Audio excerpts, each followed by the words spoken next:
ہا ہا ہا ہا. اس میں بہت سارے بچے غلطیاں کرتے ہیں. ہا کو ہا کرتے ہیں یا ہا کو اگر ہا کرتے ہیں تو ان میں ایک کا پڑھتے ہیں ہا ہا, ایک زور لگاتی ہے آواز کو. اس کو زور نہیں لگانا, بالکل آرام سے اطمینان سے, کوئی زور نہیں لگانا. یہاں پہ ہاتھ رکھنا ہے بچوں کے. بیٹا یہ اس کی مخرج ہے گلے کا نیچے والا حصہ. ہا ہا ہا ہا ہا ہا. بچوں کی مشق کرنے کا آپ صرف یہ نہیں بتاؤ کہ پڑھو بیٹا ہا ہا, ایسی نہیں سمجھے گا بچہ. آپ اس کو سمجھائیں بیٹا ہا کی جو مخرج ہے اور ہا کی, دونوں کی مخرج میں بھی فرق ہے. آواز ایک جیسا ضرور ہے پر پڑھنے میں دونوں مختلف ہیں. ہا ہا ہا, تو ہا کو ہا نہیں پڑھنا, ہا کو ہا نہیں پڑھنا. اہد میں ہا ہے تو اہد نہیں کرنا, ٹھیک ہے. قل هو اللہ احد, احد اس کو کافی لوگ احد پڑھتے ہیں. قل هو اللہ احد اللہ الصمد, یعنی صاد کو سین, ہا کو ہا, ہا کو ہا, ایسی نہیں کرنا. ہا ہا, اس کو ہا کو بڑی ہا بھی کہتے ہیں, ہا کو چھوٹی ہا کہتے ہیں. تو بڑی ہا کی جو آواز ہے ہا ہا, یہ جو آواز ہے اس میں ضرور نکالیں. ہا ہا.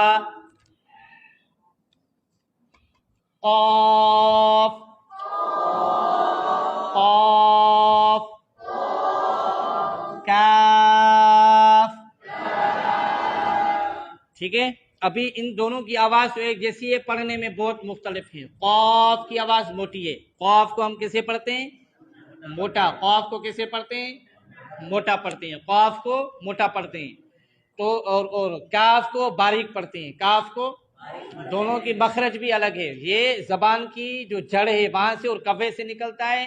یہ قاف کی مخرج سے تھوڑا منہ کی طرف, یعنی مخرج ایک نہیں ہے, آواز ایک جیسی ہے, پڑھنے میں مختلف ہے. قاف کو موٹا پڑھتے ہیں. موٹا پڑھنے کا انداز اس کی آواز تالو کی طرف جائے, اور اس کو موٹا کیسے کریں گے؟ ہونٹ گول نہیں کریں گے, آواز تالو کی طرف کریں گے. اور اس کی مخرج میں نے آپ کو بتائی کہ زبان کی جڑ اور قوا ہے. قاف قاف کاف کاف, کیونکہ آواز بالکل واضح فرق رکھے. ایسی نہیں ہے کہ قاف کو کاف کرو. کافی بچے یہ غلطیاں کرتے ہیں, کاف کی مخرج تو صحیح نکالتے, پڑھتے ہیں کیاف کیاف, قاف کیاف, کیاف نہیں ہے, سیدھا کاف کاف قاف کاف, ٹھیک ہے. سمجھ میں آ گئی؟ تو قاف کو موٹا پڑھیں گے, کاف کو باریک پڑھیں گے.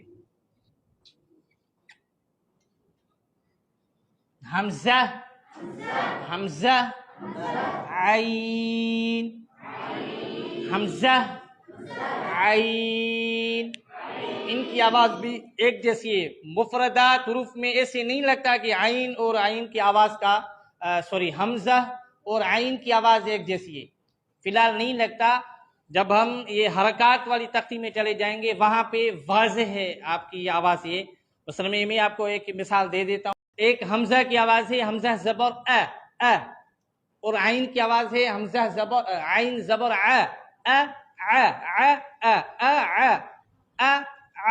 یعنی دونوں کی آواز ایک جیسی ہے لیکن پڑھنے میں بہت مختلف ہے. مثلا ایک سورۃ الفاتحہ میں لفظ انعمت, دونوں انعمت, حمزہ بھی ہے عین بھی ہے, دونوں کو انعمت پڑھتے ہیں.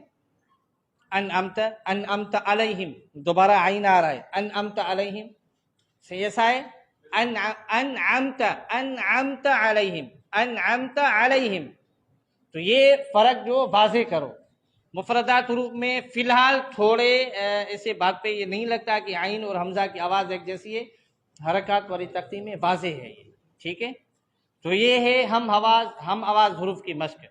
ہر ایک حرف کی اس طرح انشاءاللہ محنت کرو, آپ کے بچوں کو اتنا فائدہ ہوگا, اتنی مشق ہوگی. بچوں کو پتہ ہی نہیں ہم آواز حروف کیا ہے. تو کلاس کے اندر اگر اس طرح محنت کریں گے تو انشاءاللہ تعالی آپ کی کلاس معیاری ہوگی, اور آپ کے جو طلباء ہیں آپ کو بہت ساری دعائیں دیں گے, ٹھیک ہے. پھر تھوڑی اس کی مشق کر دیں, ٹھیک ہے. تو ہم آواز حروف کتنے؟ 15. پڑھو. تا قا, تا قا, تا کی آواز باریک, قا کی آواز پڑھو، تا کی آواز باریک، قا کی آواز موٹی، رال زا ضاد، رال کی آواز نرم، زا کی آواز سٹی کی طرح، قا کی آواز موٹا اور نرم، قاف کی آواز موٹی، تا سین صاد، تا کی آواز نرم، سین کی آواز سٹی کی طرح، صاد کی آواز موٹی اور سٹی کی طرح، ہاں سٹی اور موٹی کی طرح، ہا ہا، یہ بازی آپ بچوں کو بتاؤ کہ ہا گلے کے بیچ میں سے ادا ہوگی اور ہا گلے کے نیچے والے حصے سے، اور اس ہا کو بڑی ہا کہتے ہیں، ہا کو چھوٹی ہا کہتے ہیں، قاف کاف، قاف کی آواز موٹی اور کاف کی آواز باریک، حمزہ عین، حمزہ کی جو آواز ہے وہ مخرج ہے گلے کے نیچے والے حصے سے وہ ادا ہوگا، اور عین گلے کے بیچ میں سے ادا ہوگا، تو اس طرح محنت کرنی ہے۔ سمجھ میں آ گئی بات؟